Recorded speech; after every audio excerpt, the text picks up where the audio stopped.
Okay, I think we've got everybody here, so we'll make a start. First of all, good evening to everybody. Good evening to everyone who's here. Members are overview and scrutiny observers, officers, officers that are also joining us virtually on the screen in front of me via Teams, and also the members of the public who are watching. I think live on YouTube is the means that we're using this time. So the live stream is running at the moment, just to make members aware of that. The first item on the agenda is the emergency evacuation procedure. We are familiar with this building and we're familiar with that, but there are some specific things that I need to read out at the start of the meeting. And this is just a reminder to members that please ensure that you maintain social distancing throughout the course of the meeting and adhere to the one-way systems in place. It is requested that face masks be worn when moving around the building, though you may remove these when seated if you wish. Hand sanitizer is available on your desks. Please ensure that you use this regularly before and after touching any surfaces. Papers must not be passed between participants. If you intend communicating within your group during the meeting, you are asked to do so electronically via text or email. As at full council, voting will take place via show of hands. Officers will be monitoring all aspects of the meeting from a health and safety perspective. If the instructions are not followed or there are concerns for the safety of participants, I will be alerted and the meeting will be adjourned. I, as chairman, have a personal responsibility and liability with regard to the safe running of the meeting, and this will be treated with the utmost seriousness. So that's that. It is good, I think, that we're here holding this meeting in person. I think the full council meeting which we had was a great success. It was a first for us. We're at the Milton Rooms, and a first given that it was our first, I think, live streamed meeting as well. So we're continuing with that with this policy and resources meeting. I think it's a good thing for us to be doing this, and I think the easiest as well in terms of dispatching with our business. The item 2 on the agenda is apologies for absence. I believe there's apologies from Councillor Thackeray.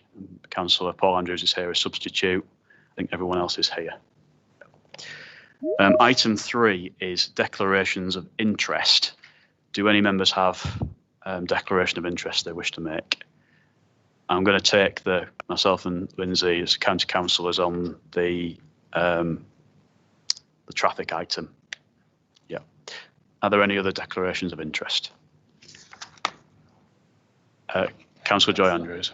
Sorry, it's not a declaration of interest. I just didn't know where to put this in, but I thought before the meeting got started, there's something on the agenda, item 11, the white paper consultation, planning for the future. It's as a part A item, and I don't know how much power you have to change things rather than me putting a motion in, etc.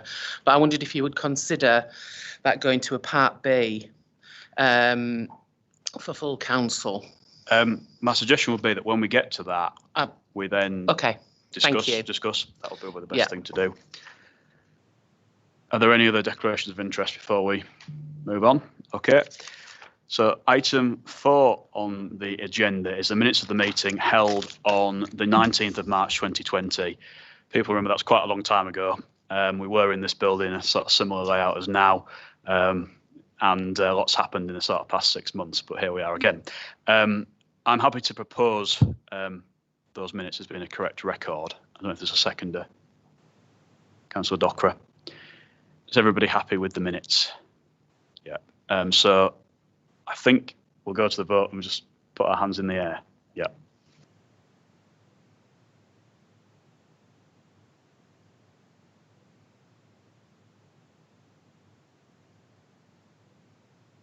So that's all those in favour. Any against? Okay, and then those abstaining.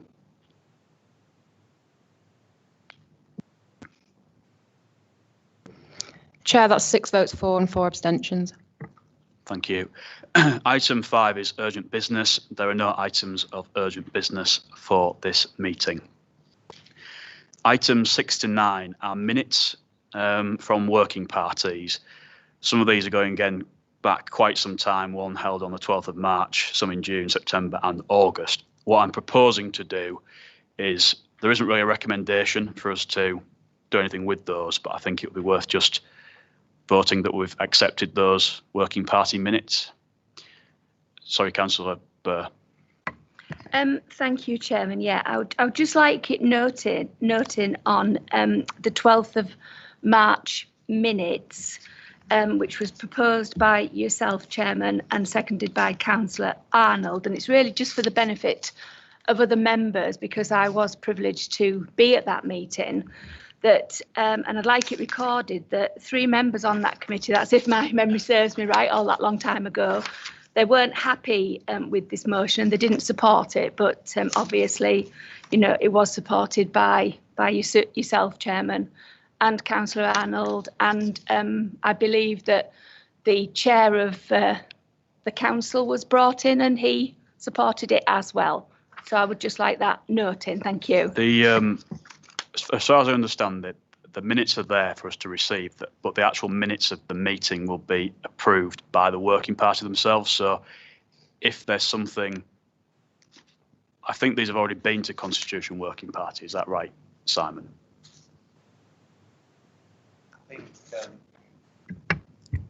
I think the Constitution Working Party need to approve the accuracy of the minutes, so we can't change these. There aren't any recommendations we're being asked to agree from the Working Party, but we could include a note of Councillor Burr's comments in the minutes from tonight, if that records it.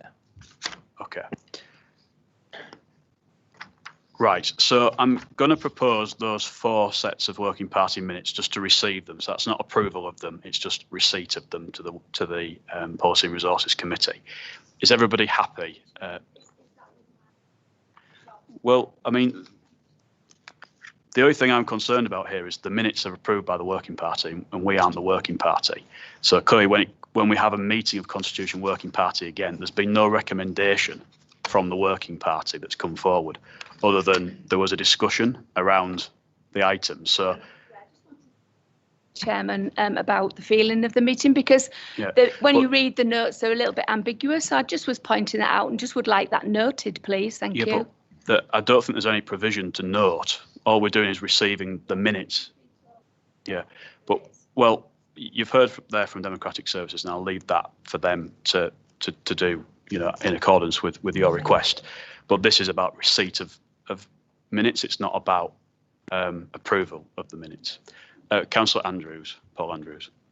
Yes, Chair. Just going on to another thing. That's the local plans working parties. The various minutes of those 2 meetings. I would like it put on record, please. My concern that absolutely nothing has been done to move the local plan on, and to also express my concern that the government white paper should not be used as an excuse for further delay, because, in my opinion, there is a law in force at the moment. That is the law in force, and that is the law that we go by. There is no certainty that any changes are going to be made. We don't know what those changes are going to be, and we are faced with a government which does U-turns all over the place, and where let me finish. Councillor Andrews, all we are doing here is receiving Working Party minutes from Chair, working parties. I have a right to finish what I'm speaking. I only wanted to say 4 more this is not words. for discussion, but I'll let you finish, Councillor. 4 more words, and I was saying that, and I believe there is a wide circle of opinion within the Conservative Party, which doesn't like that white paper anyway. Okay. So I do. So I would ask you, Chair, please make sure that this is progressed, and it doesn't. When we don't use the white paper or anything else as an excuse for not going forward with it. Thank you, Councillor Andrews. I'm proposing receipt of those Working Party minutes. Is there someone who's seconding receipt? Councillor Dockerer. So we'll go to the vote. All those in favour of receiving the Working Party minutes?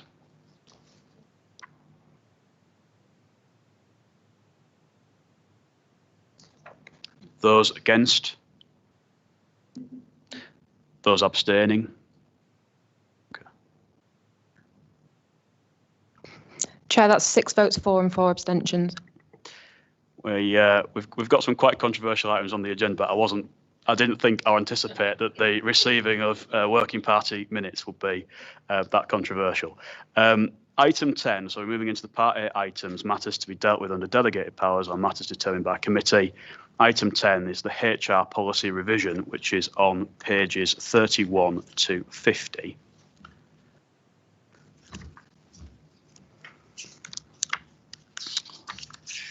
Just bear with me. So it's recommended that the revised policies are agreed for implementation, and I believe that the officer presenting these is Emma, is that correct? Okay, so Emma is available on Teams, so we'll just test out and make sure that's working properly. I will hand over to Emma now just to briefly introduce this item. Hi, sorry, can everyone hear and see me? Yep. Brilliant. So these two policies are revisions of existing policies. The previous policies, or the policies that they are replacing, were both written in 2005, so significantly out of date now. They have been extended in terms of the information in the policies, bringing us into line with ACAS best practice. Far more detail in those two policies. So yeah, just bringing them up to date, basically. Thank you, Emma, for that. Can I just ask now if any members have any questions for Emma on the policies? No, Councillor Burr. Thank you, Chairman. Evening, Emma. Thank you for doing this. I didn't have anything to compare, so I'm just going to have to just ask you this straight out. Was it a large alteration, or were there just small amendments, etc.? I just can't quite see what we've added, what we've taken out, or where we are with it. Thank you very much. So the majority of changes have been around detailing procedure. So there were no details about the procedure, what was the expectations for both parties within these two policies. So we've introduced sections, for example, section 5, which is the introduction of suspension within the disciplinary policy is new. Details about what the investigatory interview process should be is new. So it's been added to in terms of the detail around what should happen, which is in line with ACAS. But so just to give you an example, the disciplinary policy was 4 pages long, it's now 7. And the capability policy was 5 pages long and it's now 7. So that'll give you an indication of I guess, the amount of input into them. Thank you, Chairman. Councillor Paul Andrews. Emma, have there been consultations with the union, and have they agreed them? Yes. Are there any further questions for Emma on this? Okay, we'll now move into debate and discussion on these. I'm happy to propose a recommendation that's there, which is that the revised policies are agreed for implementation. I don't know if there's a seconder. Councillor Arnold. So I'll open this up if anyone wishes to speak. Nope. On that basis, then, we'll go to the vote. So all those in favour of the recommendation.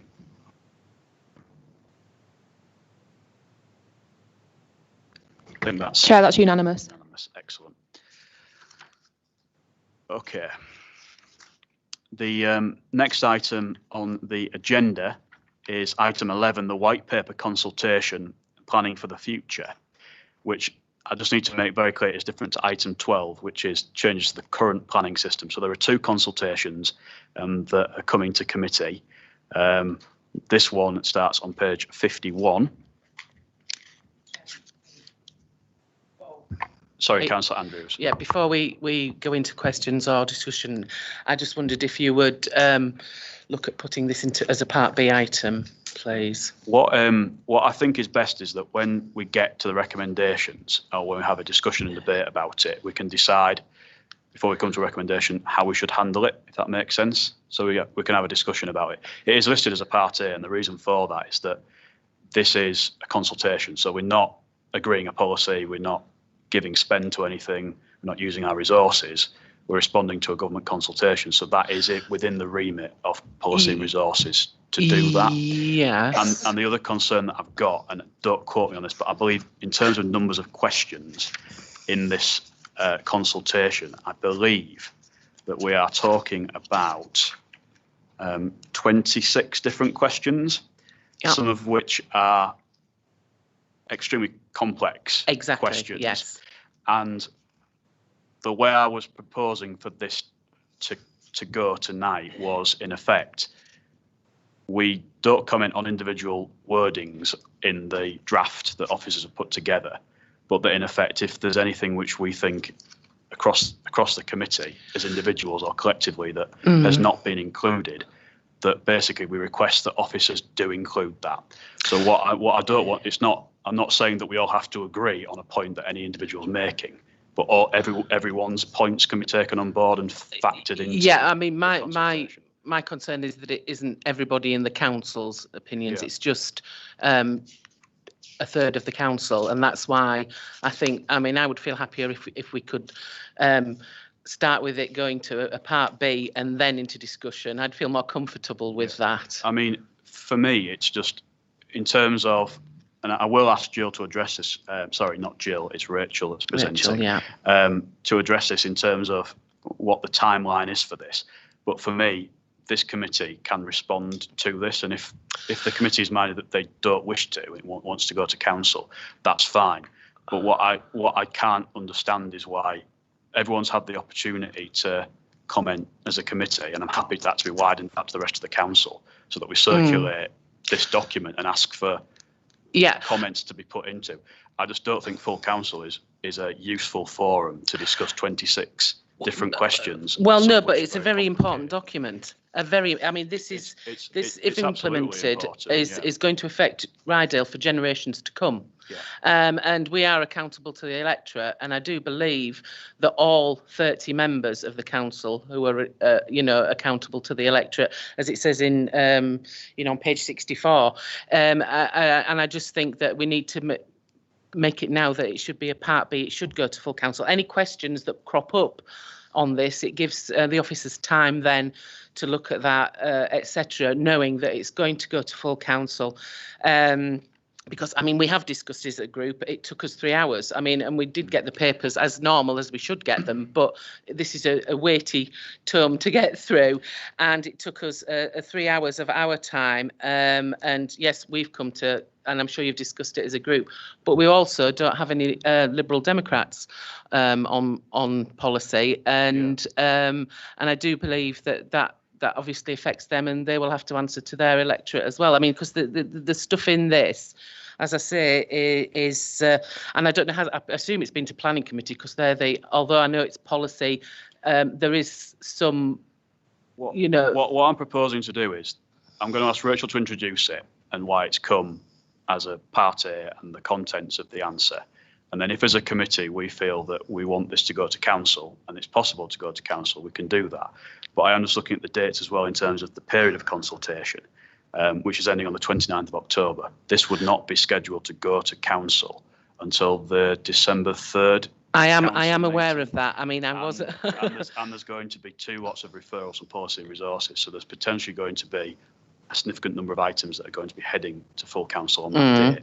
So absolutely. And as I reiterate, this is an important document, and if we don't get our answers right, I mean, it might just be a tick box exercise for the government. I don't know. I mean, they may not take any notice, in which case December would be okay. I mean, I don't understand why they're bringing this to us in the middle of a pandemic, to be honest. What I'm going to do, Councillor Andrews, is I'm going to ask Rachel now to introduce the item, and if people have questions, they ask that of the officer, and then when we come to debating this and the recommendation, we can then talk about part A and part B. It's not for me to say this should be part B. Well, can I put a motion in that?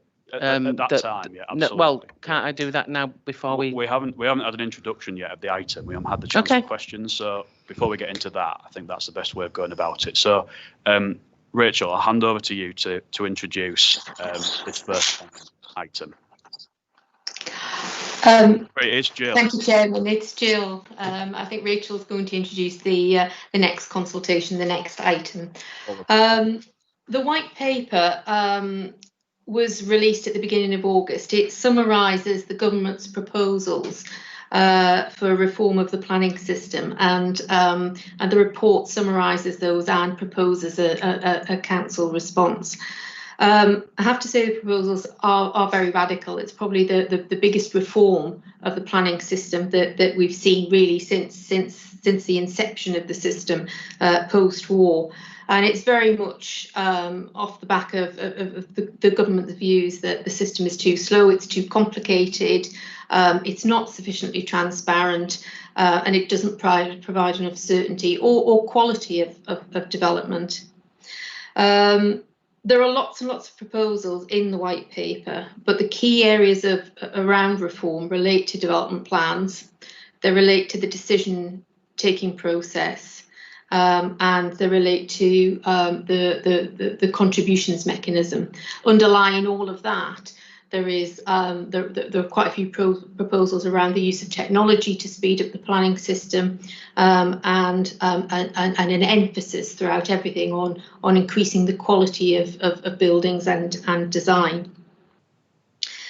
Chairman, I don't necessarily share the views that it's entirely the fault of the planning system that we're seen as restricting growth or not delivering enough houses. So I don't necessarily share all of those criticisms, but I think it's very difficult not to argue that there isn't a need to address the pace at which we produce development plans, or indeed a need to put a greater emphasis on design in the planning system.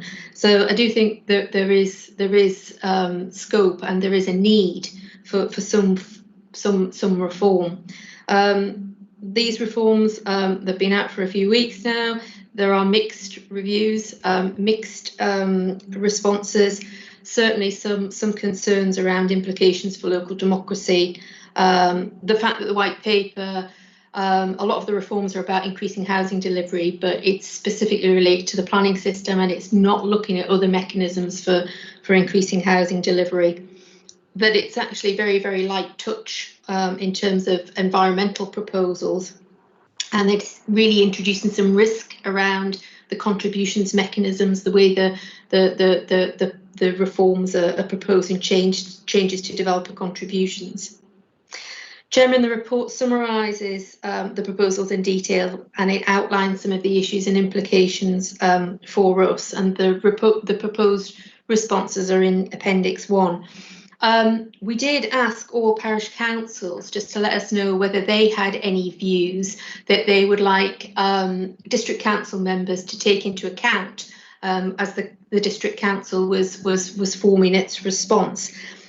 We've had responses from 3 of our town councils, and I'll just very, very quickly summarise some of the points that they've made. So Pickering Town Council have said that they feel that many of the aims are laudable, but the council is convinced that the policy that's spawned from these won't deliver these aims. Kirby Moorside Town Council have said that there is a need to maintain local democracy, there is a need to ensure full and meaningful consultation with local residents in planning, that rural areas would benefit from an increase in affordable housing, and that in terms of building new homes, yes, a focus on beauty, but we should also be looking to meet higher standards in terms of green credentials. And that also the work in producing the Ryedale plan shouldn't be laid to waste, and the plan should remain in force and relevant. Malton Town Council have made some points and have set those out in a series of questions. They question why there is a need to build 300,000 homes annually. It doesn't necessarily equate with population projections and average household size. They've stated that they think that problems only really arise in the planning system when developers seek to build outside of adopted plans and start to challenge councils. They've asked who would be responsible for implementing the new legislation in the event of a unitary authority. And they've also questioned how the new infrastructure levy proposals would persuade foreign companies like Yorkshire Water to modernise the sewerage system. They made the point that there appears to be no proposals to build new towns, and that it's unclear what the specific proposals are for alternative heating in the light of the government's proposal to ban gas-fired heating in new homes from 2025. Chairman, all of the issues are outlined in the report and the recommendations are as outlined. Thank you.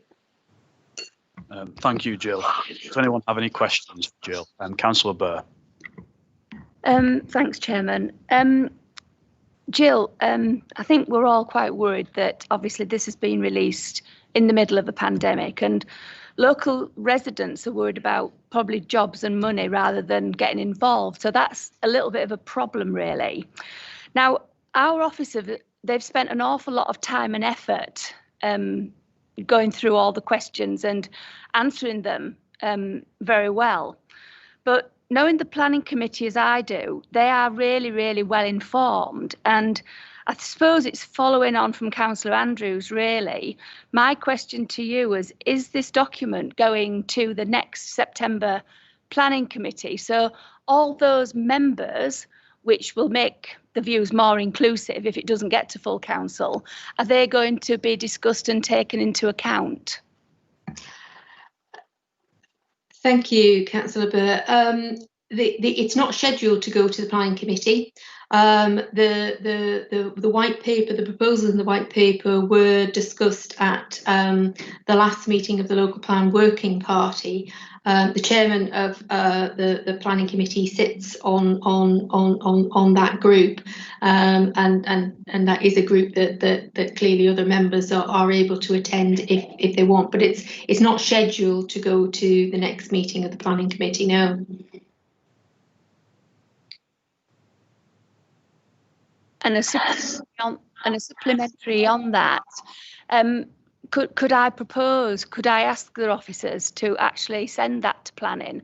Because I hear what you say, that the chair of planning is at the local plans meeting, however, does not always speak for everybody on the planning committee. So I think that it would be really, really good practice and seen as good consultation and inclusiveness for members if they could have some input on this. And I am requesting that to be done, if possible, Jill.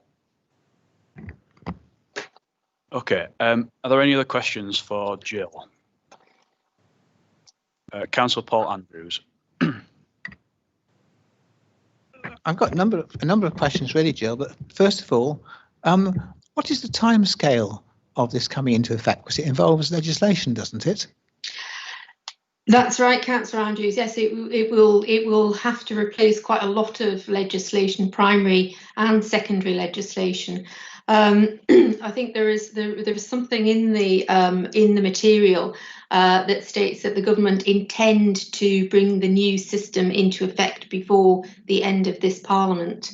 So I don't know how quickly that would happen within that period.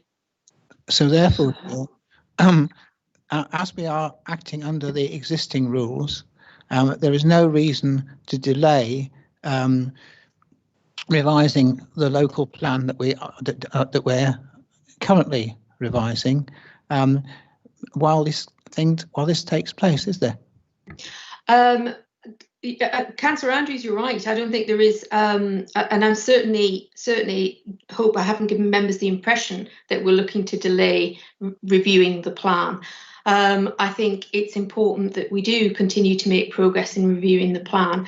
My only concerns are that we review it in a way which we've got quite a difficult path to navigate in terms of the current legislation and any changes in legislation.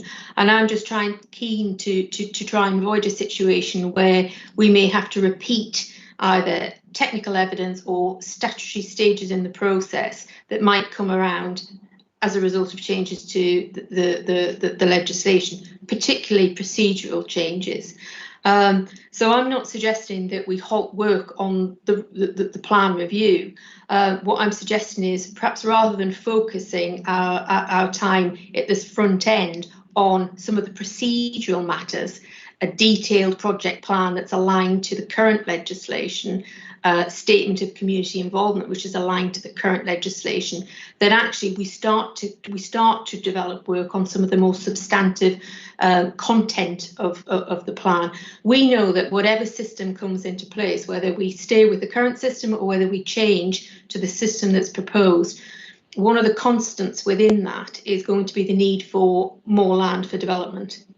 And so I think one of the things that we can certainly be working on, and I think this perhaps reflects my understanding with talking to the local plan working party, reflects really where members are at, is that that's what members want to see. They want to be spending time developing some of what would be the substantive content of a plan. You know, what is going to be our new distribution strategy? What are going to be new development sites? They're choices that need to be made, whatever a new plan looks like. I'm just keen to avoid setting down a path that's based on current statutory procedures. That's very helpful.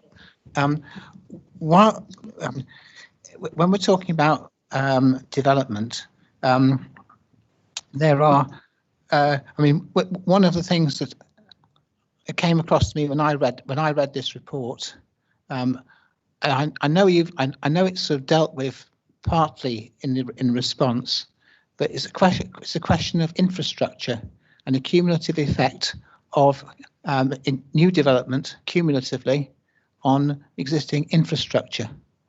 And I'm not sure at this point has been fully emphasised and stressed in your responses. And I'd be grateful if you'd look into that and see if you can firm up the wording a little bit to make this absolutely clear.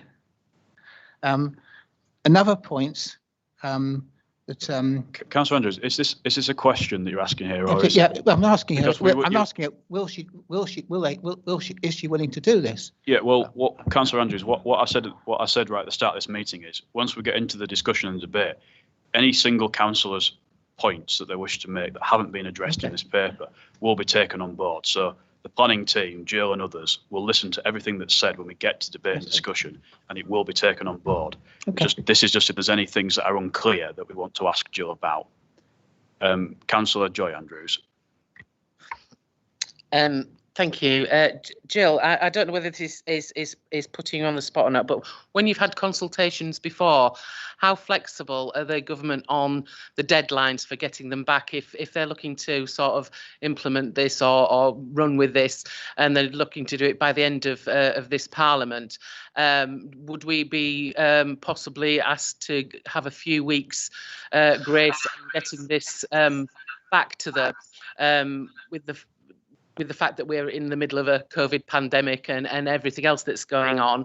And secondly, you did mention at the beginning that you received this at the beginning of August, and obviously the questions are pretty, you will have had to spend quite a bit of time on it. Is there any reason it couldn't have gone to the September full council? I mean, obviously you've had it well and you've had to digest it and work on it, but we got it 6 days ago, which is obviously right and proper, but there is a lot of stuff in here that needs to be digested. So I hope you picked both those questions up while I was going on a bit. Thank you. Thank you, Councillor Andrews. We can certainly ask the question whether there's any flexibility in terms of the response. Historically, it's not been the case that we've been given any leeway, really. In terms of feeding the responses back, they've all been done electronically, certainly in historic consultations. And once they're past that deadline, that's that piece of software or whatever shut down, and there isn't any scope really for making late responses. But we can ask the question just to see whether there is any flexibility at all. Are there any further questions for Jill on this one? Okay, so we'll move into debate and discussion. Obviously, just a reminder, the recommendation that we've got is to the proposed responses to the white paper at Appendix 1 are agreed in principle, and 2, that the authority is delegated to the head of planning in consultation with the chairman of the Policy and Resources Committee to finalise any further detailed changes in line with member feedback. Now, I think I've been quite fair and reasonable in saying that anything that anyone wishes to express from this committee, and also anything which anyone has expressed from the local plan working party, which does include representatives of all parties on the council, will be taken on board by the planning team, by Jill, by Gary. So I think there has been lots of opportunities for members to influence this consultation response. And I personally don't feel that we need to do anything other than open it up tonight for comments for those to be taken on board. And also, if anyone from other groups or anyone who's not on this committee has comments, for those to be given to Jill and planning in writing or verbally on the phone, for them to sort of take them on board. I think that is fair, reasonable, and also accords with the Constitution in terms of the process which we deal with for responses to consultations. But what I will do is I'll open it up now for debate and discussion. So, Councillor Andrews. Thank you. I'd like to put a motion in that this becomes a Part B item. Do I need a seconder for that? Yep. The reason I've already made some comments to the reason why, as Jill commented earlier, this is a radical reform of the whole planning system since post-war. It's the biggest thing that's happened, and we're in the middle of a pandemic. It's, for me, seems to have been rushed through. You know, we're getting all these questions, and I know you've mentioned and alluded to that members can feed back to the officer, but we're a democracy, open debate. It has to be, I believe, held in public. I think the public have a right to see the debate, to listen to what's been said. And I do believe that all 30 members of this council that were voted in by the electorate have a right to sit in a room together and discuss this. And basically that's what I've got to say on that. And I would hope that this committee would support this. Thank you. So your amendment in effect is this is referred to council for consideration. Yeah. Okay. Clive, Councillor Wassers, seconded. You wish to speak? Okay. Does anyone else wish to speak on the amendment? Councillor Burr. Yeah, thanks, Chairman. I would like to very much support this. It has already been said before, we are in a global pandemic. People are worried about other things and probably won't want to consult or give their ideas, etc., etc. But it will be affecting an awful lot of our residents. Now, by this coming to this committee and us discussing it, that has actually eradicated an awful lot of members who are elected to speak for local residents. So I think the least we can do is actually put it to 30 members and feel that we have done our best and that the elected members can actually represent their areas. I think it's such a huge document that we really need to be taking it seriously, more seriously than just rubber stamping it tonight, and saying, yeah, we did take it seriously and everybody did discuss it. And I don't think it's too much to ask from this committee when, as rightly has been pointed out, that we've got, you know, members who won't be able to comment on this. Yes, you have said that you can write in, but I think we all work collectively much better. And I think people bring up ideas and we discuss, we listen, we collectively make decisions after listening to individual views. But I think that this is just far too narrow for us to sign it off tonight. And if this motion fails, I will be putting in another motion on top of this. So I will be supporting it because I want to collectively, as a council, discuss this on behalf of the electorate that were voted in by. Does anyone else wish to speak on the amendment? Okay, there's a few things I wish to say about this. I think is important to stress. Obviously, I've mentioned that this has been to local plan working party made up of a cross section of members. I've mentioned that I am open, and I believe the planning team are open for any and all responses which are received from any individual councillor of any different political party to be taken on board and to be represented in terms of the consultation response. Obviously, some members have mentioned about this is coming in the middle of a global pandemic. Clearly, every single item of business on the agenda tonight is coming in the middle of a global pandemic. Are we saying that we should stop working as a council and the government should stop working and we should shut everything down? We have got to continue. We've got to keep doing business. We can't just stand still. At the end of the day, if there are problems with the planning system, and I'm not saying that there are, but if there are, we need to actually look at how can we improve it? What can we do to take it forward? If we don't like these proposals, we should say so. If we do like them or elements of them, we should also say that as well. But I don't think it's a bad thing for government to be consulting on anything. I think it's a good thing for us to be consulted as local authorities. So I don't think we can stand still on that. That isn't me saying I necessarily like the contents of what's being consulted upon, but it is just saying in principle it's okay to do that. We have heard comments about the local plan and not delaying that. This does not have any impact on our local plan making process as I see it from a council at this point in time. This is going to be, I think, several years into the future, so we need to keep moving with our local plan review. There has been a question from Councillor Andrews about flexibility on the timeline, and you can see at 5.1 it does mention about a 12-week period of consultation ending on the 29th of October. We do not need to ask government for an extension and flexibility on the timeline because we have plenty of time for us to endorse what is here in terms of the policy response, the consultation response, and for other members to have the opportunity as well to feed views in before a final response is formulated, which can be sent in to government. So we don't need to delay this. We don't need to have that extra time. I've also heard about open debate and public debate. We're doing that this evening. I think that's crucially and vitally important. Councillor Burr mentioned that we've eradicated a lot of members. And the argument seems to be that we've done that simply by holding a committee meeting. We've eradicated 2/3 of the council. The whole idea of committee workings, the whole idea of us having committees, policy, planning and scrutiny is so that we can do detailed work around some very complicated areas. This is clearly one of those with 26 different questions on some very technical bits of information, which I'm not an expert on, but we do have planning experts, officers of the council who do understand this and do understand what the practical implications might be.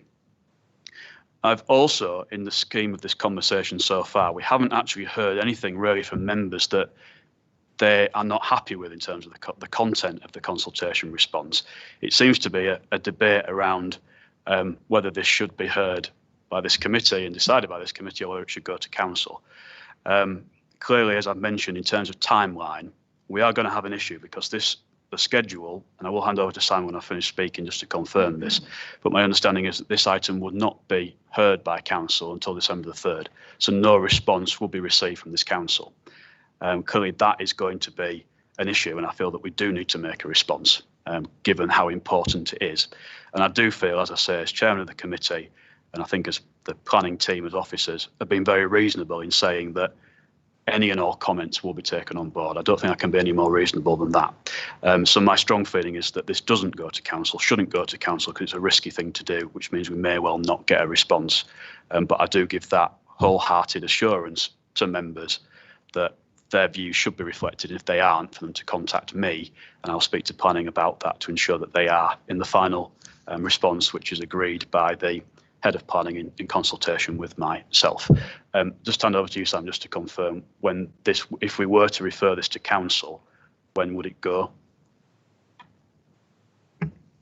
Thank you, Chair. Just to confirm, the next ordinary meeting of full council is on the 3rd of December, so referrals from tonight's committee will be heard there. Okay, so I think we've debated and discussed the amendments. This is about the amendment of whether it should be referred to council.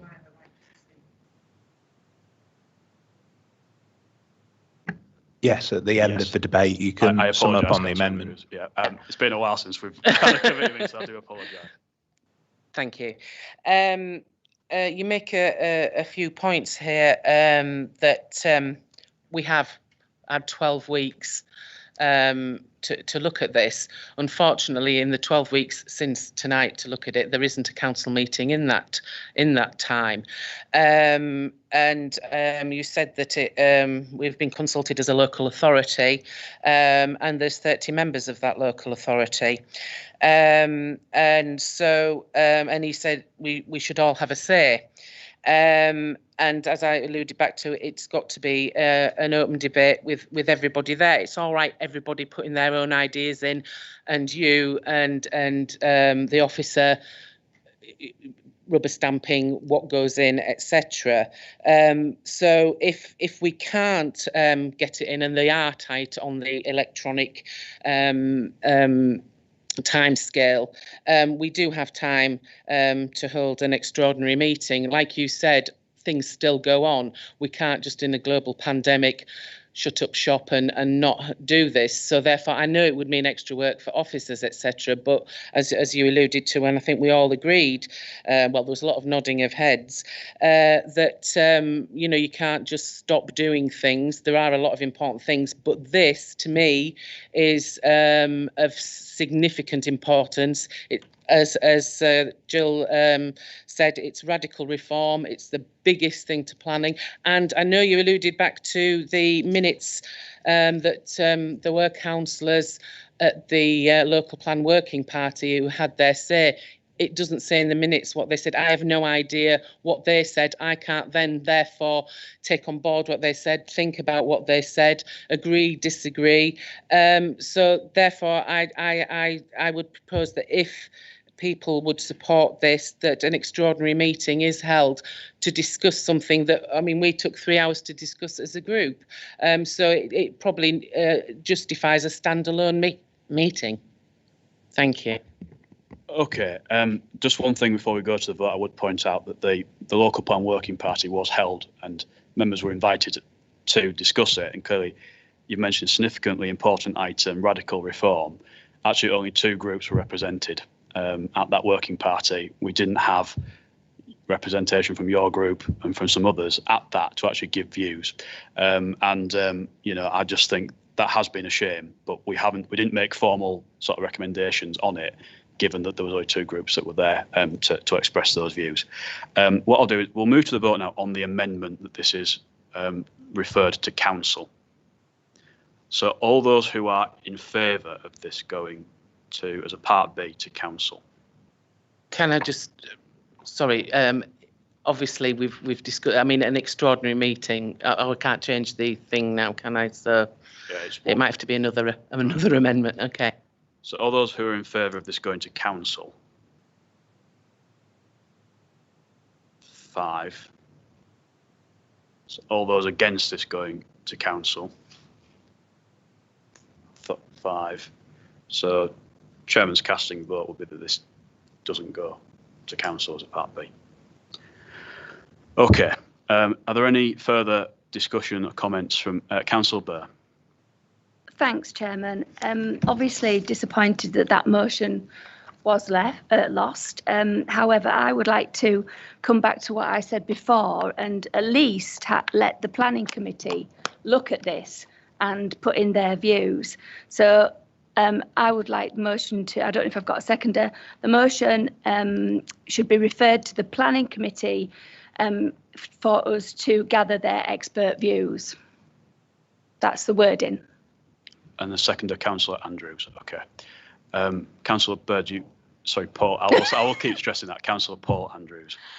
Councillor Burr. Yes, thank you. Again, without wishing to repeat myself, but making the reason why I'm so passionate about this, this is a global pandemic and these are massive reforms. So at least it deserves a look at more than just one committee. There are over 20 questions that have been answered competently by our officers, but members are elected to give their views, and I think they should discuss and debate this.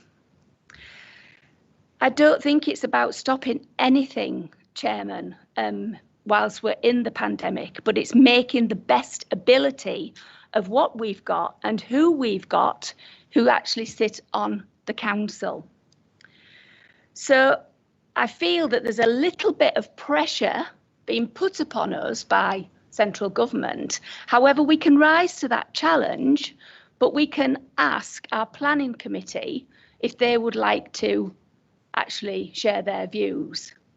So I think that's really, really important that we acknowledge and we respect our planning committee. They have such a wealth of experience. I mean, Councillor Goodrick, I mean, she has got a very huge amount of respect.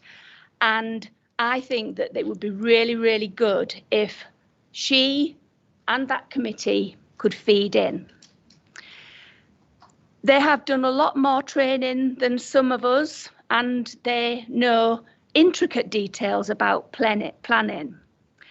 And I think that you did mention that some councillors hadn't been involved or whatever. Well, we've all been going through quite a lot of trauma over this last, since lockdown. And I'm sure that I would have liked to maybe have attended maybe more, but people who have businesses have had to deal with the staffing issues and the no money coming in. So I don't think anyone should be blamed for maybe not taking part in any Zooms or whatever was held. But I will just ask you all to is it such a big thing to ask this to go to the planning committee and let them put in their views? Or are we going to be, saying that we are autocratic, planning doesn't really know much, policy and resources know best. It got through on a casting vote from the chair that we shouldn't do this. So I think it's quite reasonable if you could just, let this go back to a very valuable and experienced planning committee. Councillor Paul Andrews, just to speak as seconder. So I don't think you might. I'll reserve my position. Thank you, Chair. Thank you.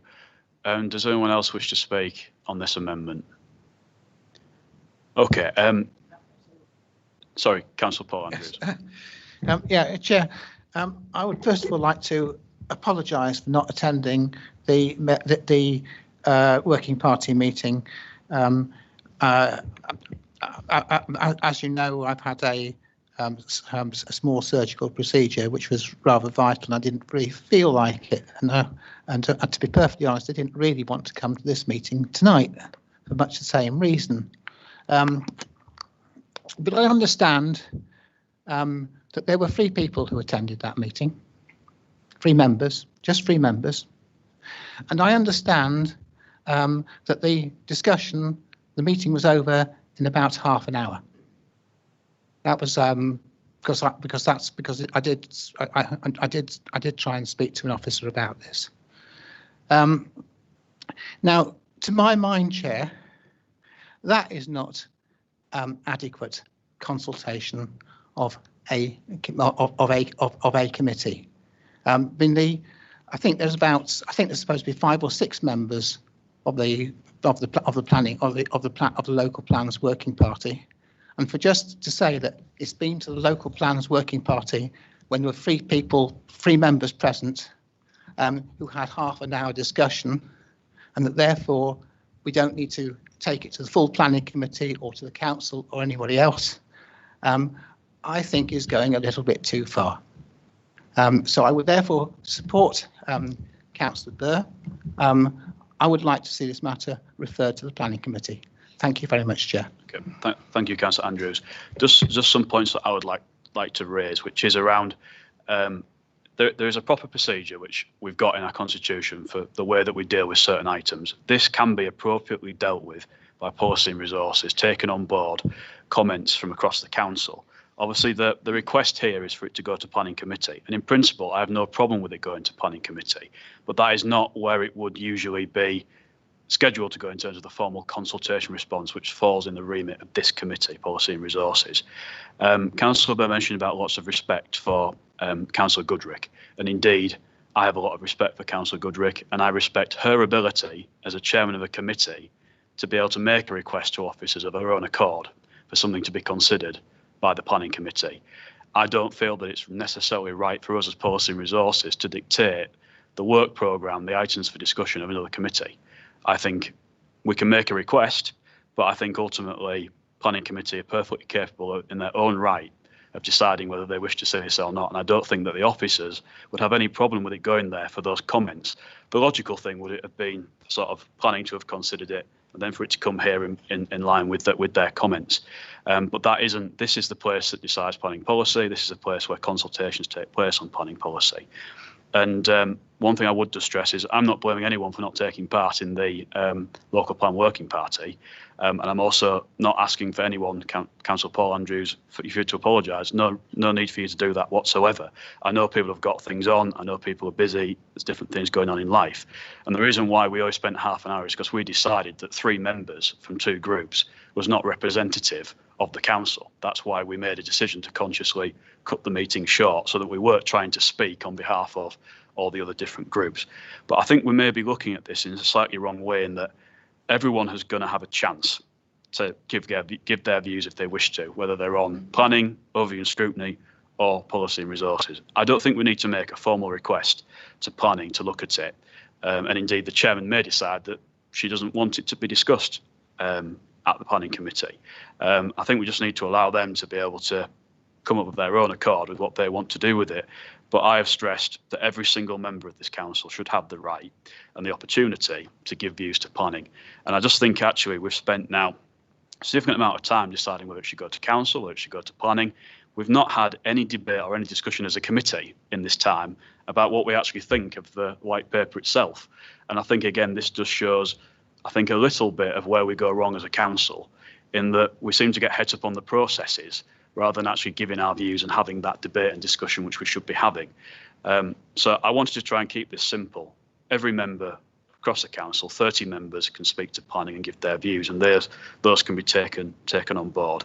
So again, you know, I'm flexible and open-minded, but I just don't think we should be necessarily telling planning that they should look at this. If planning wish to do that, they should do that of their own accord, and I think they could do that at their next meeting for whenever it's scheduled.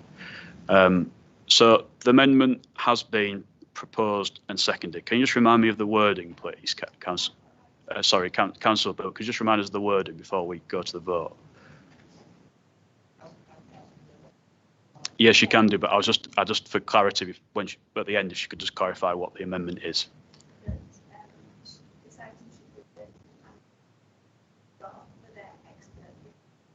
Okay, thank you. Councillor Burr, yeah. Yes, well, I don't think it's too much to ask. And I think Councillor Goodrick has the absolute ability to say, do you know what, thank you very much, but I don't want to hear it.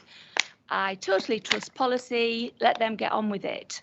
But I've never really felt very comfortable when the planning policy came to P&R. And I think we're very, very early in that situation. And I still do feel, hand on heart, that they have got more expertise than us. And I only know that, and I'm only speaking out of experience because I was on it 20 years or so, or maybe, I don't know. But we had to go on training. We had to understand the ins and outs. And I don't believe any on policy that we go on training regarding planning. So I don't feel comfortable that we are taking the sole mandate actually for this. And as I've said, I don't think it's unreasonable to refer it back. Hey, they sit at the end of September, and I'm sure Councillor Goodrick is quite capable of saying next Tuesday, I'm told. So I'm sure that they're quite capable of saying they don't want it. So I think that you've said, Chairman, that this is where we go wrong as a council. Well, I think having more people to actually discuss and debate, rather than just having to ring the chairman of policy and resources or ring the leader for him then to decide what he might like to do, whether he omits something or takes something out, then I just think it's a much, much better democratic way of dealing with things. So I do hope that you will let it be suggested that it goes to planning. And I do think that, you know, we need to ensure that at least half of the council have an ability to debate this and discuss this, rather than maybe the public just think, oh, well, the P&R committee, they do everything, they sign everything off, and the people who we voted in don't get a chance, because if they ring the chairman of P&R up, he might not really like what we say anyway. So I just think it's a fair and democratic way to move forward. Okay, thank you, Councillor Bird. Just before we go to that, I'd just like to clarify, I was not suggesting that people ring me up with their views. I'm saying that they speak to planning for them to incorporate everybody's views. And again, I feel like this is another time where I've been tried to be reasonable, understanding, accommodating of everybody's views, and that actually has not been taken really in the same spirit of what I'm trying to put forward. I also just want to point out that lots of the arguments that are being put forward around 10 members discussing and debating this is actually an argument for the abolition of the committee system, just having everything going to full council. And clearly there are things which need to be discussed at committee level, and it's appropriate for that to happen, and this is one of them. We'll go to the vote now on this. So all those in favour of this being referred to planning committee for their expert views. So that's 5 votes for. All those against. 5 votes against. So chairman's casting votes that doesn't go to planning committee. Okay. So we've got there the recommendation which has been proposed and seconded. Does anyone else wish to speak on this? Councillor Paul Andrews.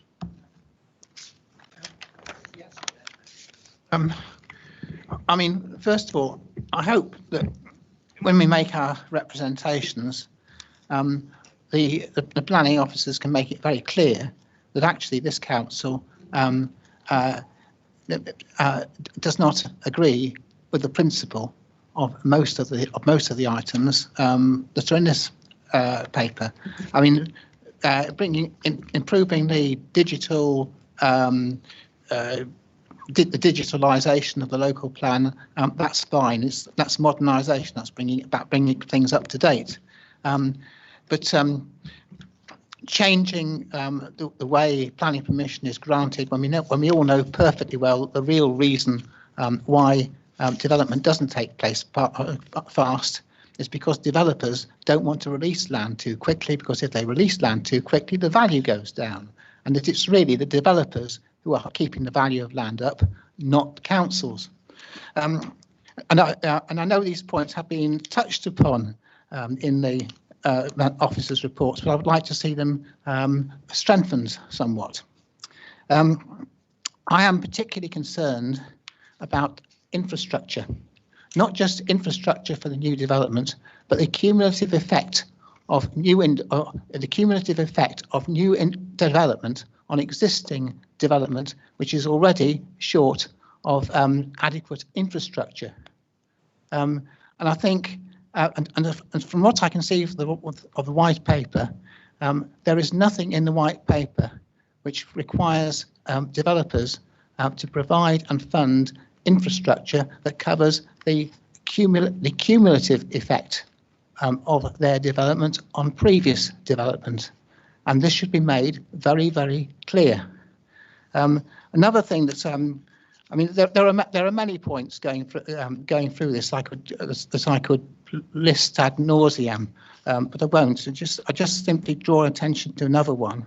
Another point I saw was the idea of taking away the right of members of the public to be heard at local plans inquiries. The right to be heard should be abolished. Dear me, this is a government which prides itself on democracy, is it? I mean, I always thought the Conservative Party was in favour of competition, including competition in debate and argument and discussion and that sort of thing. This is autocracy, and again, I think officers. I would be grateful if officers made their feelings very, very clear. Thank you, Chair. Thank you, Councillor Paul Andrews. Councillor Joy Andrews. I'd just like to thank Jill for this. That was some of the questions have been answered, and we found that we actually, as a group, we agreed with quite a lot of what was put in this document, and so we're not wanting to go on and on about what we'd like to see only in parts of it. And the other thing is, Keane, sorry, Chairman, some of the questions haven't been answered. Are we going to go through this document question by question and have input into things? I know the first 3 or 4 questions, or 3 questions, haven't been. So are we going to have some input as we go on, or do I take it? What, in terms of just answering that one, obviously there are some questions at the start, one of which is, what 3 words do you associate most with the planning system in England? Now, clearly, for us to answer that question as a council, perhaps that isn't the most important question on this, and also for us to discuss as 10 people to come down to 3 words that we most associate with the planning system in England. 3 words. Might be, we might be here for a very, very long time. So I think some of these, and I will hand over to Joe just to clarify, but I think some of these was very much, we wanted to get into the sort of nitty gritty of the implications this could have for the council, rather than what I think some of these are public-facing questions, i.e. perhaps to members of the public as well. So I'll just hand over to Jill just to address that one. Thank you, Chair. Yes, that's exactly what we tried to do. I think somewhere in the covering report, I made the point that we were responding to those questions that were most directly relevant to us as a local planning authority. The first, I think, 3 or 4 questions in the white paper, I think, are very much geared towards members of the public, perhaps responding to the consultation. Was there anything else, Councillor Andrews? Yes, just as you go through it, I know questions. Obviously, there's a question asked and it's a yes or no answer, but then obviously it leads into the officer going into reasons why yes but or no but, and some of them haven't got the yes or no. And my worry is with computers, computer says no sort of thing, you know, and when you're putting it in something like that, that obviously every council in the country will be responding to this, and depending on who is looking at it when and what, if there's a yes, and then there's a big discussion after it, it's a tick box for a yes. We'd actually, when you look at it, it is pretty negative. The yes isn't really a yes, it's more of a no. And I just have issues with that. Sometimes it says yes, but there's a lot of negative feedback for the government on this because we don't really agree with it. So there was just this, for example, question 5, do you agree the local plan should be simplified in line with our proposals? Yes, in part. There needs to be simply, and there's a a couple of paragraphs. I mean the MPPF's simplified planning, but at the same time threw away 60 years of planning experience and benefits. You know, I mean this is something that, like I've adhered to at the very beginning of the meeting. There's a lot of stuff in this that we need to get across. A yes no isn't adequate, and sometimes I just worry that it will be a yes-no exercise. The question 6, do you agree with our proposals for streamlining the development management content of local plans and setting out general development management policies nationally?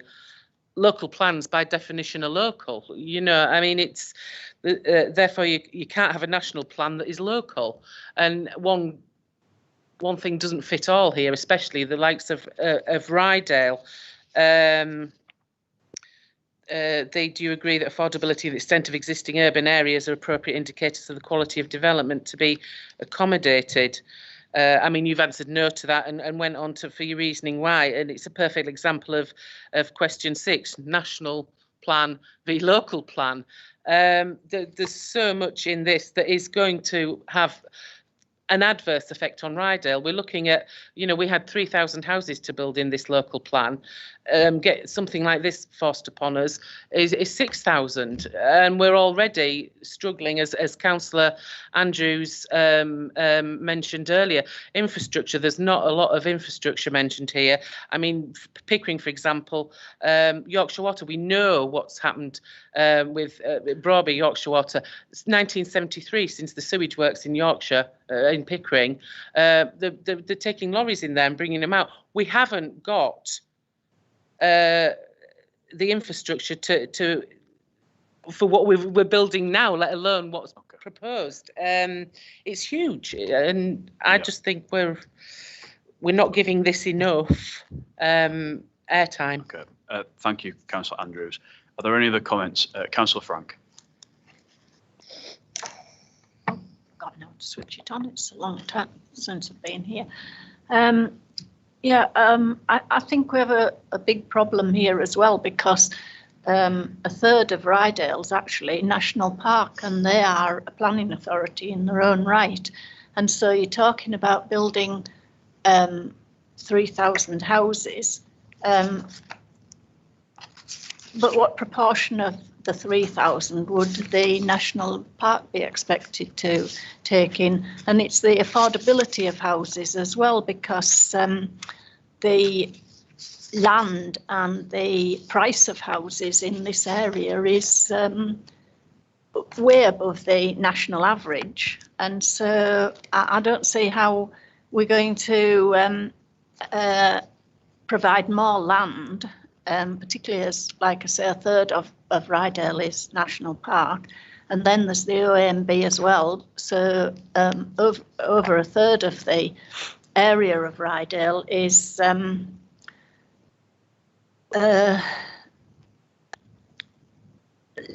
of landscape, a particular landscape, which makes it more expensive, and therefore you're not going to be able to build your affordable houses. And if you build affordable houses that you put on the open market, they'll be bought by people not living in this area. So what we really need is more affordability for local people and for people who are not earning massive wages. As we know, in this area, the wages are quite low, and a lot of jobs are of quite low wages. So therefore, I think that's going to be a real problem with this. Okay, thank you. Are any other comments on this? Not really, no. Is it a quick point, Councillor Andrews? Yeah, I mean, the stewardship and enhancement of the environment, there are no questions asked about that. Surely that is one of the most important. Amend national policy to ensure it's targeted to those areas where reform planning system can most effectively play a role in mitigating and adapting to climate change and maximising environmental benefits. Ask the question, at least then we can give feedback to what we want in the area. There's no mention of council houses. We go on about affordable housing. Affordable housing ain't affordable in this area because we have such a low, we've got one of the lowest wages in North Yorkshire, and some of the highest house prices, and affordable housing is 20% of market value. Council houses, there's not one mention of council houses in here, and I'm quite happy to go to jail with all this, and I would hope to see it before it went on into the computer, because I know you have the final say on this. But I've got. Sorry. The head of planning is going to is delegated to sort of make and reflect the opinions of member feedback in consultation with myself as chair of the committee. What I'm happy to do is that before it's submitted, that we circulate the final thing of any changes based on feedback from members to all members of the council for you to have a look at. I'm happy to do that, Councillor Andrews. Right, I'm going to move to the vote now. Sorry, I meant to say something else.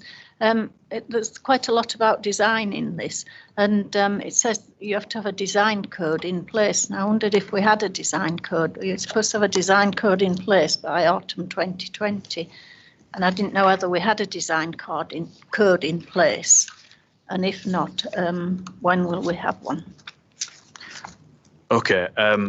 Right, we're into debate and discussion on that, so we can't really return to questions, but I'm sure Jill will pick that up and can address it to you.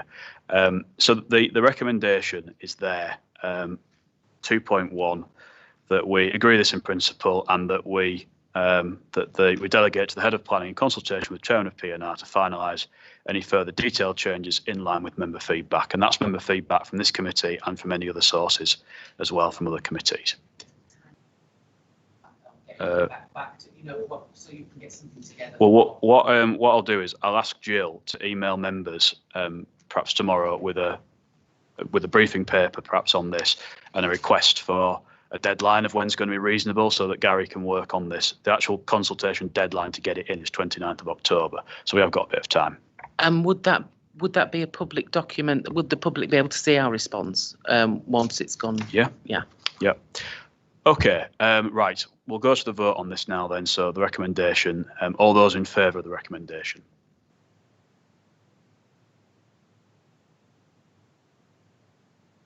Six. All those against the recommendation.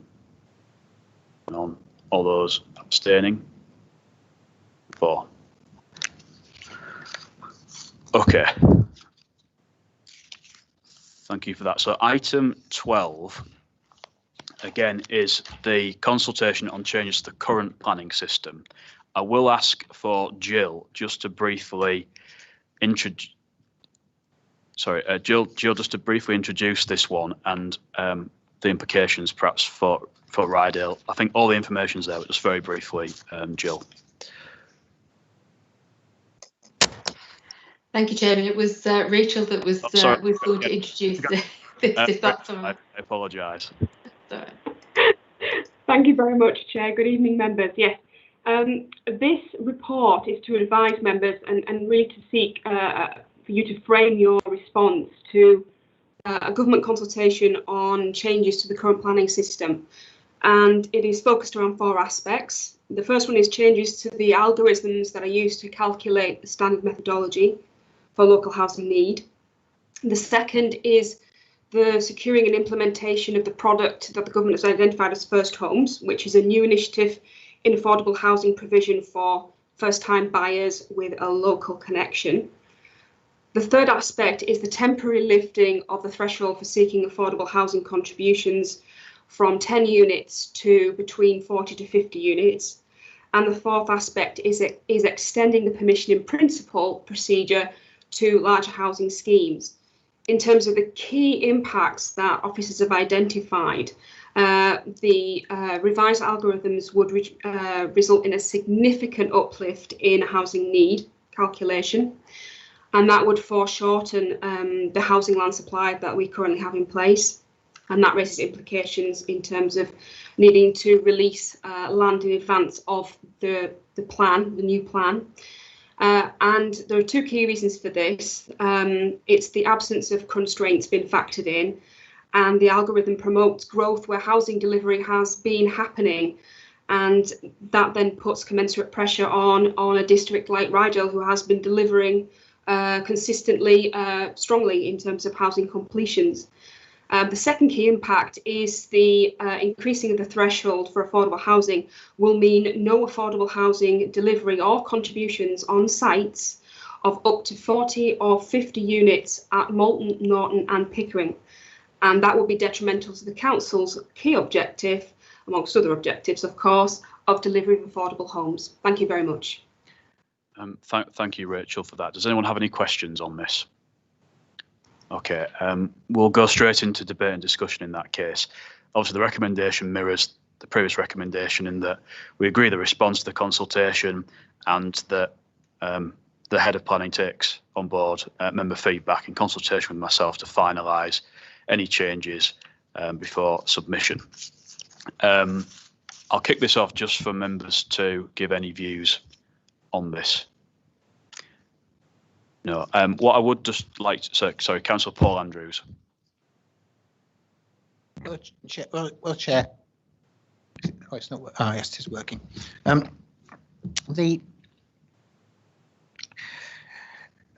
mean, this is a report or rather, it's a report on a government proposal, which again is totally misguided, and it blames local authorities for not delivering houses, when in fact it's the developers, and it's in the developers' interests not to release too many houses too quickly. Otherwise, it causes the price to go down. So we are being blamed for something which is not our fault. To increase to deliberately manipulate the algorithm like they did in the exams to produce the result that they wanted, it's quite honestly, it is an absolute disgrace, and this should be made very clear. I mean, as far as house building is concerned, my main concern is infrastructure. The infrastructure isn't there. If the infrastructure isn't there, and the council can't provide the money to provide that infrastructure, and government's not prepared to fund it, then the developers must fund it. But again, from what I've seen in these proposals, they're saying that the developer will fund infrastructure which will serve his development alone, but it will take no account of the cumulative effect of his development on previous existing development, and that is where the fault of a lot of these proposals lies. I think we should make it very clear to government that actually we don't approve of this proposal. Ryedale and many other authorities have been doing their best to comply with government requirements in a way which has often been to the disbenefit of our respective communities, and for that reason, the government really ought to go away and think again. Thank you, Chair. Thank you, Councillor Andrews. Any other comments? Councillor Joy Andrews. I know, as before, there is member feedback on this, but it would have been nice to have had a lot more time to discuss it at this committee, open for the public to see and understand why we're saying this and what reasons we got to what we did. Rachel's answers, I mean, a lot of them I was in complete agreement with. You know, Ryedale have a local plan, which is more than a lot of councils, and we've delivered on our plan. It was what the government, in line with what the government wanted, and we delivered. There's not enough in here about, as Councillor Paul Andrews alluded to, development of infrastructure, which is what we need. The other thing was, as in the previous report, when it's asked the question and the yes or no answers, I don't think there's necessarily enough no when the answer is quite negative about the question they've asked. I would possibly, you know, have a look at that. And this is no criticism, Rachel, at all, but there's not many typos, but just to have it proofread for typos, if indeed they go into the minutiae of it all, rather than just looking at the yes or no responses. The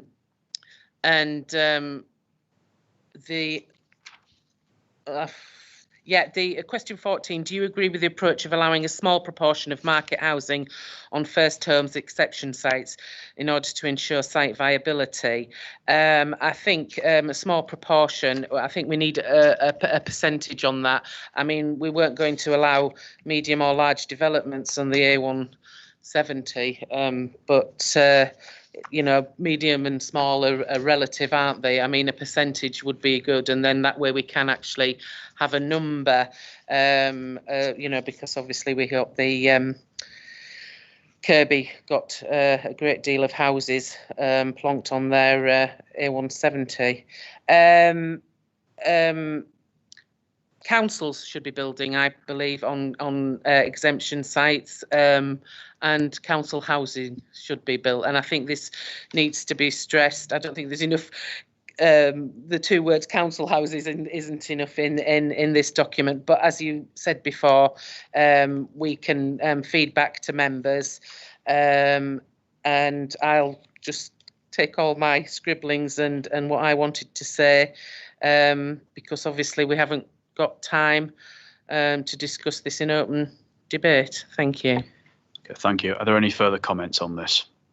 Okay, we'll move in that case then to the vote. Just before I do, I just want to say that I think we clearly do need to be concerned as an authority about the goalposts being changed. We have complied with everything that government have asked us to do in terms of local planning, in terms of site selection. We can demonstrate a 5-year housing supply to deliver that. And it does feel a little bit unfair that potentially that could be significantly increased and therefore means that we can't demonstrate that 5-year housing supply and that we open ourselves up potentially to sort of speculative development. We don't want to see that happen. And I think we do need to stress very strongly in this response the concern that we've got as an authority. But the recommendation is there, so we'll go to the vote. All those in favour?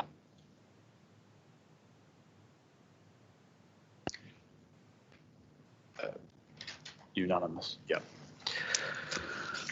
Okay, the next item on the agenda is item 13. Which is the update on the Moulton and Norton infrastructure and connectivity work stream. This is part of the item, a recommendation to council. And I just want to double check who's presenting this item, so I do apologise. I think is it Howard who's presenting this one? Yeah. Just like to briefly introduce this for us, Howard, thank you. Thank you very much, Chairman. The report provides an update on work that's been progressed over the last couple of years in partnership with North Yorkshire County Council on the Moulton and Norton infrastructure and connectivity work stream. It focuses mainly on some of the key pieces of work that have been undertaken to date. Not going to go through that in detail, but just some key points from the report for members to note are the introduction of additional hourly train services through Moulton and Norton has been further delayed to May 2021 as a result of the coronavirus situation and the reduced demand for public transport.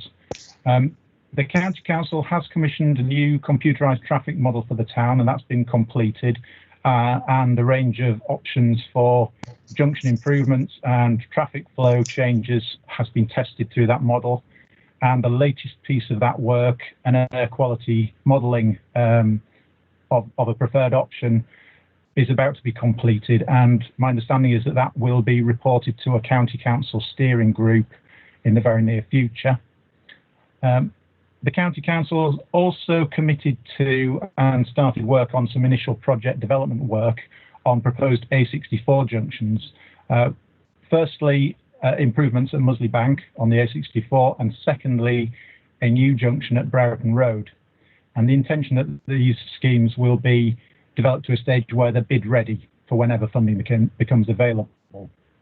There's a detailed action plan on all of the work that's been going on, set out in in one of the appendices at page 99 to 113, and section 7.1 on page 92 of the report of the agenda sets out some initial indicative, and I've got to stress, very early indicative costs of implementing some of the projects outlined in the report, because at this stage we don't have detailed costings. And just to flag up that the cost of some of the major infrastructure improvement schemes that are outlined in there are going to be very significant. So at some stage there's likely to be a need of prioritisation of those types of schemes. In order to progress some of these projects and the interventions from the action plan, there's a recommendation to council to approve an initial funding allocation of up to £100,000 of revenue and £350,000 of capital towards project development and some initial implementation work. And in terms of the longer term proposals, further details are going to need to be reported to members once initial project development work has been completed, so that members can consider potential capital contributions towards the medium and longer term interventions. Thank you, Chairman.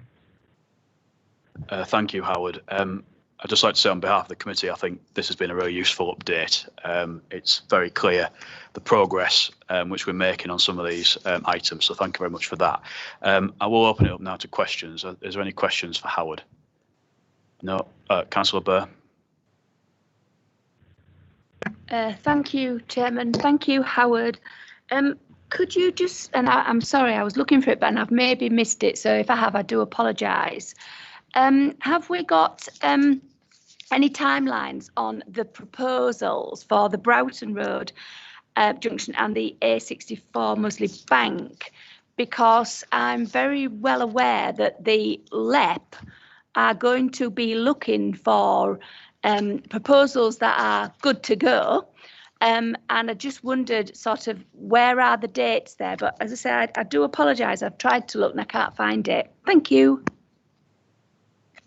Happy for you to answer, Howard, but there is an appendix, Lindsay, as well, which has got, it starts on page 100 and, in fact, I think it's just before that, page 99 actually, has got a list of all the interventions on the action plan and an indicative timeline, I think, for delivery of when certain things are going to be done. So I don't know if that answers your question, but I'm happy for Howard to give any supplementary details on that. Yes, thank you very much for that update. I suppose what I'd like to do is tease out if there's been some slippage due to COVID or anything like that, or actually due to COVID, has that meant that we have accelerated what we've been doing? So if you could just give me some definite timelines, that would be fantastic. Howard, do you want to answer that? Thank you, Chairman. Yes, I'm afraid I can't give definitive timelines on that. I have spoken to colleagues at the County Council. We had an online meeting last week to discuss various matters, including where they are up to with project development work.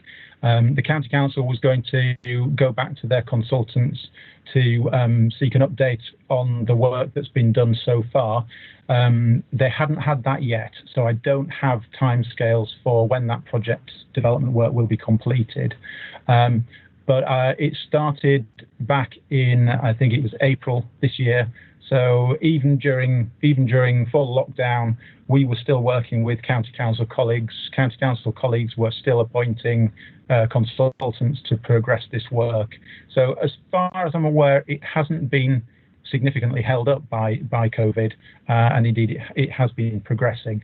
I don't think it's been accelerated though, and I'll continue to liaise with colleagues at the County Council to seek definitive timescales, but at this stage I don't have those. Thanks, Howard. Are there any further questions on this? Councillor Frank.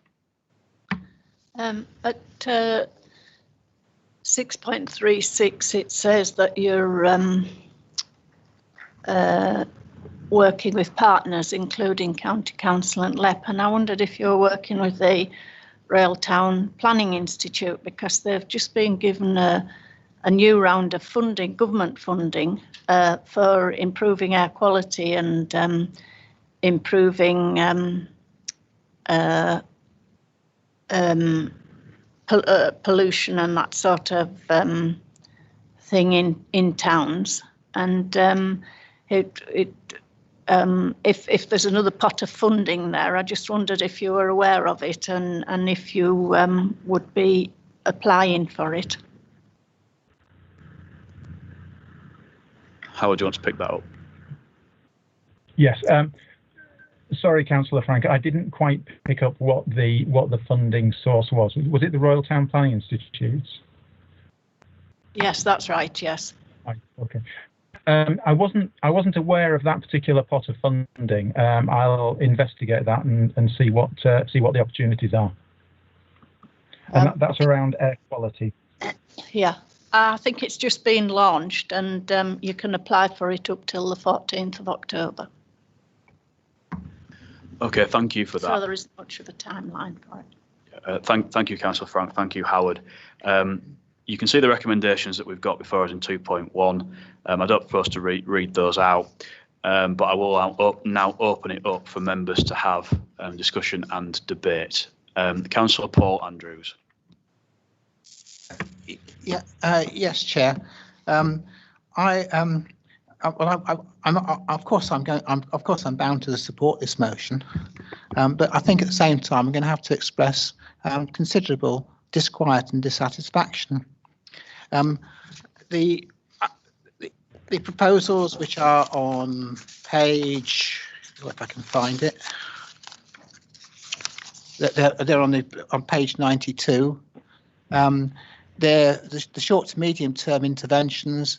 They're all very good. They cost a lot of money, and I appreciate that. But really, all they're doing is they're fiddling around the edges. We're tinkering. We're tinkering. We're not addressing the substantive issue. The substantive issue are the Butcher Corner, crossroads, and the junctions onto the A64, which are labelled medium to longer term interventions. And then we look at page 111. What sort of timescale are we looking at? We're looking at a long timescale, 5 to 10 years. Well, we've been looking at a long timescale of 5 to 10 years, I think, ever since I've been on this council. As far that the only one of the one proposal of this whole list, which will have the right effect and which will have a clear impact on Malton and Norton, is to build an intersection between the Broughton Road and the A64. That would solve much of the problems, including, I would add, the problem at Butcher Corner. It will help with Butcher Corner, although that is denied in the report. I'm not. I have to say, I'm disappointed. I'm not happy. What we're doing is we're saying to the public, well, look how good we are. We're doing a lot of work. We're spending a lot of money, and it's going to be better. And then when this money is all going to be spent, the public are going to say, well, you said you were going to spend all this money and the problem's still there. What are you going to do about it? And the answer really is very little. So therefore, Chair, although I will support this motion, I would make it very, very clear that I'm not at all happy with it. Thank you, Councillor Andrews. Any other comments on this one? Councillor Burr. Yes, thanks very much, Chairman. I would agree with Councillor Andrews. However, there are some positives that are going to come out of this, and I will be supporting it. As every councillor on Ryedale knows, that we do have a problem in Malton and Norton extensively, especially in Norton, about traffic. And, you know, it didn't help when North York County Council imposed overnight a new way system on the rail crossing. Now, there are different views on this, and there's no doubt if you move traffic one way, it goes another way. However, there are some slight benefits. So we can see in Norton there could be some slight benefits, and hopefully with this report we will see some slight benefits, obviously, regarding the prohibiting of the HCVs on the experiment on Highfield Road. So there are some good things in here, and at this point I really would like to thank Howard, because I know that he has really taken this to his heart and he really has worked hard on this. And I think what we need is, and I suppose it's sort of similar to what Councillor Andrews was saying, it's a big overall strategy, because this old problem has been rumbling on for years and years, and ever since I've been on the council, we just don't seem to get to the bottom of it. So we are tinkering, and we are grateful for some tinkering. But I guess what we would probably like to see is some massive commitments. And that is why previously I spoke to you about the LEP and having things that are ready to go, good to go. That's what we need to do. And if it all comes together, we might have some projects good to go. Councillors have worked well together. Norton Town Council, Malton Town Council have, fed in their views.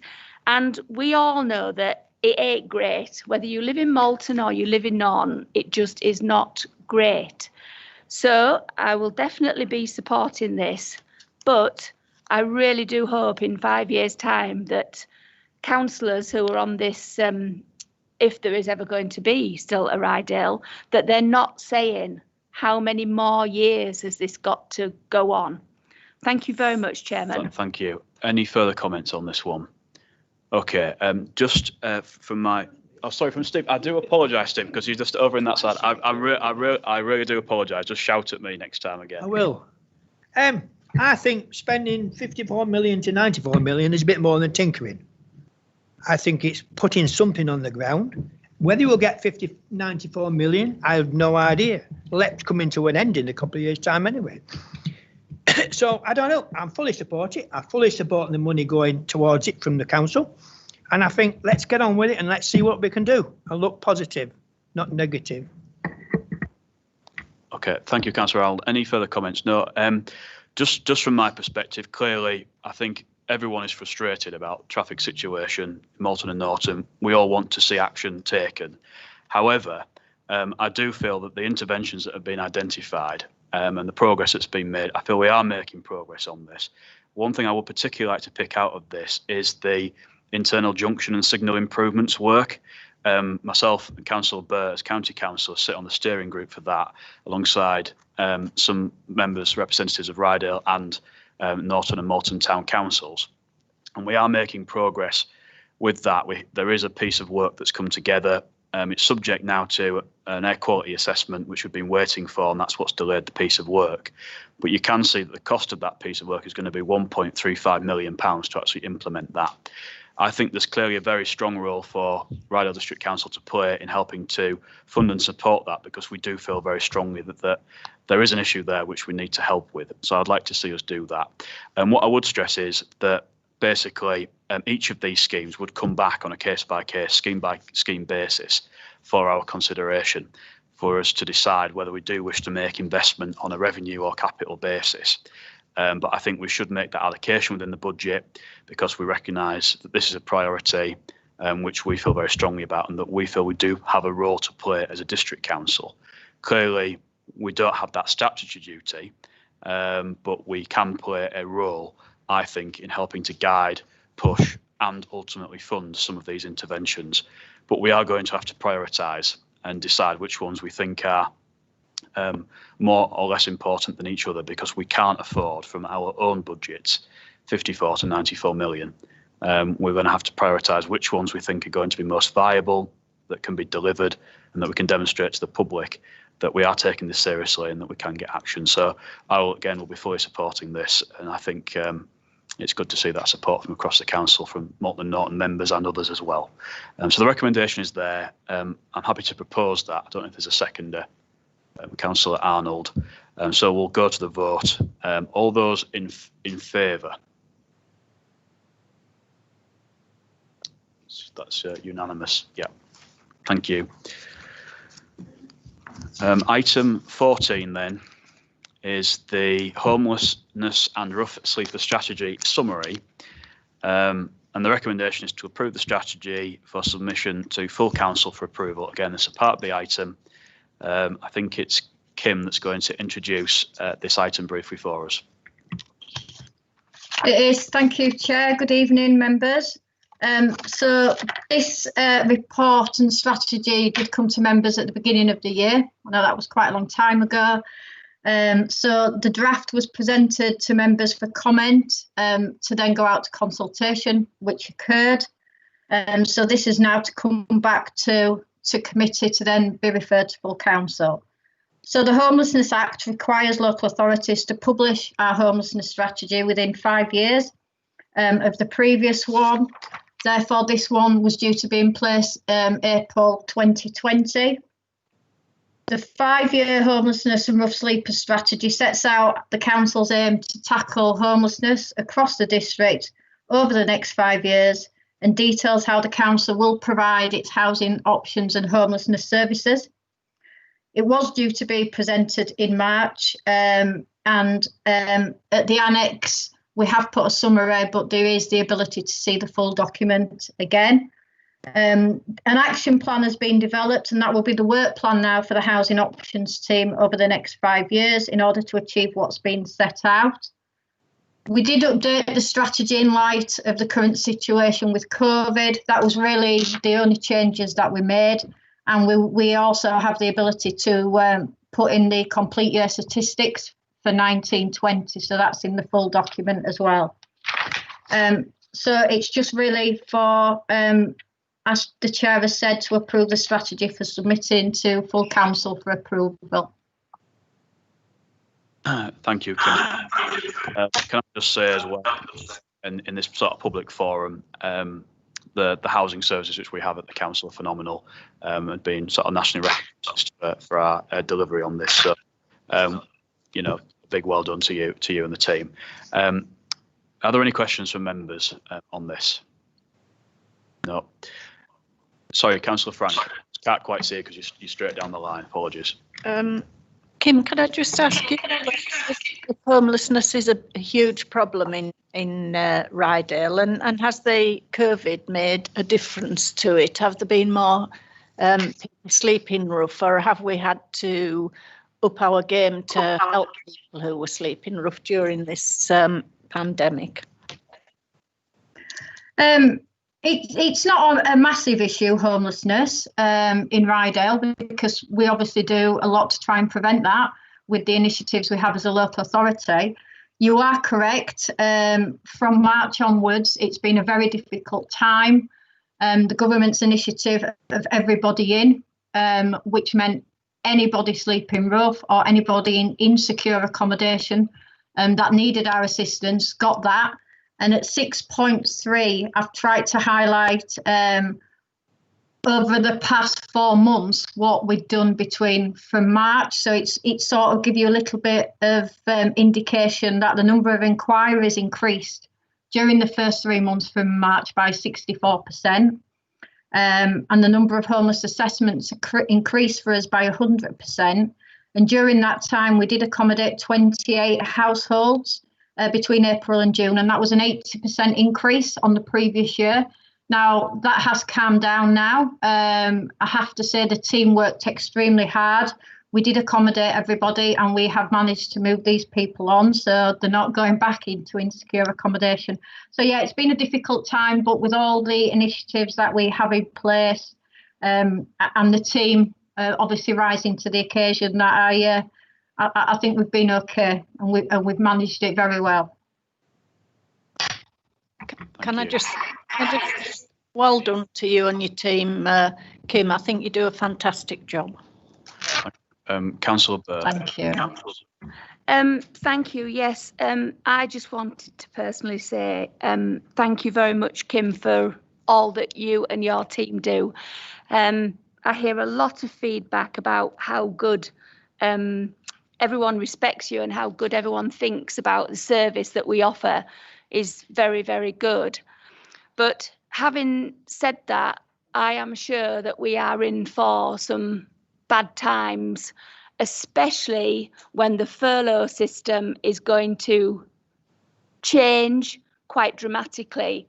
People are worried about their jobs, they are worried about basically everything. And the main thing is a roof over heads and where children are concerned, etc., etc.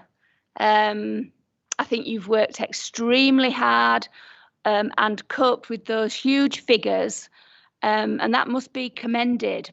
But my question to you, knowing what is coming round the corner, how are we going to actually cope with that? And do we as members or as the council, do we need to ensure that we've put you that support in place and money in place so that you can support all those families in Ryedale and children and elderly who will be struggling. So there's a couple of questions in there, and it would be nice, and I know you'll give us a frank answer because you always do when we ask questions of you. How can we help you to move forward and look after everybody? I think you're right, Councillor Burr. We are waiting for maybe another peak in housing with regards to the needs. You'll be aware that legislation changed regarding serving notice in the private sector. We are working across North Yorkshire and further afield with government. People are saying our peak could be in January or maybe March for housing needs. And I think what we're looking at as a team is what we have in place, our temporary accommodation. Can we move people on? How are we going to have the vacancies when we need it? And a good thing that did come out of the past few months is we have developed quite good relationships with owners of accommodation in Scarborough and Ryedale, so we may be able to go back to them as well. You are correct. We are looking at the services we offer. We're also trying to make sure that staff, encouraged by our chief exec, take time off now because they've been working very hard. So we're taking that into account to make sure that everybody is ready for the services. We have got a good team. We've been able to deal with an extremely busy time, so we're hoping we will be able to do that in the future. But if there's anything that we're not aware of that seems to appear, then we will come back to members and we'll talk to strategic management boards if there's anything additional that we need. Okay, thanks, Kim. So the recommendation there in 2.1 is to approve the strategy for submission to full council for approval. Does anyone wish to debate and discussion on this? No. Okay, so all those in favour of the recommendation? Again, unanimous. Okay, so item 16 is an exempt item, and we've got several exempt items as well which require us to move into exempt. So I'm going to propose that we now move into exempt for consideration of these items. So I'm going to propose that. Sorry. Yeah. The future support for leisure service provision is an exempt item. I know they've got their little bit of their forecast and timesheet, not timesheet, spreadsheet on there. But other than that, if we didn't mention that, we're dealing with public money here. They're working for. Sorry, carry on, Councillor. Sorry, I didn't know. So why is it an exempt? I think if I hand over either to Simon or to legal just to answer that question. I'm happy to start the answer to that question, and my colleague Glenn McCusker, who's one of the council's solicitors, is on the virtual link, so he may also wish to comment. Thank you. But the report contains information relating to financial and business affairs, and that's one of the reasons we can move into exempt session. It's difficult because we're in public session.